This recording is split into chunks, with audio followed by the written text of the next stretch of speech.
السلام علیکم۔ کراچی میں فائرنگ کے واقعات، کینیڈین خاتون سمیت 3 افراد جاں بحق۔ شہر میں پراسرار فائرنگ کے واقعات میں اضافہ ہو گیا۔ کیا آپ حالات حاضرہ سے آگاہی حاصل کرنا چاہتے ہیں؟ خبر کے پیچھے چھپے اصل حقائق جاننا چاہتے ہیں تو ابھی سبسکرائب کیجئے دل مل پاکستان کو اور ساتھ ہی گھنٹی کے نشان پر کلک کر دیں۔ آپ کو بتاتے چلیں کہ کورنگی عوامی کالونی میں گھر کے اندر فائرنگ کے پراسرار واقعے میں نوجوان لڑکی جاں بحق ہو گئی۔ مقتولہ سحر النساء کے والد عبدالقدیر کے مطابق ملزم نے آتشی اسلحے سے فائر کیا جو گھر کا مرکزی دروازہ کراس کر کے میری بیٹی سحر النساء کی گردن کے سامنے کی جانب لگا۔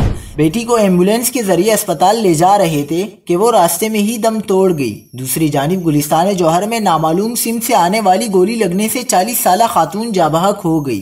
گلستان جوہر پرفیوم چوک کے قریب بیلکنی میں کھڑی خاتون فائرنگ کے پراسرار واقعے میں جاں بحق ہو گئی۔ مقتولہ کی شناخت 40 سالہ عرفانہ کے نام سے ہوئی جو پاکستانی نژاد کینیڈین خاتون نکلی، جنہیں چند روز بعد واپس کینیڈا روانہ ہونا تھا۔ ادھر سائٹ سپر ہائی وے صنعتی ایریا فقیرہ گوٹ میں ڈکیتی کی واردات کے دوران مزاحمت پر فائرنگ سے نجی اسکول کے سیکیورٹی گارڈ عبدالجبار ولد محمد کیسر کو قتل کر دیا گیا۔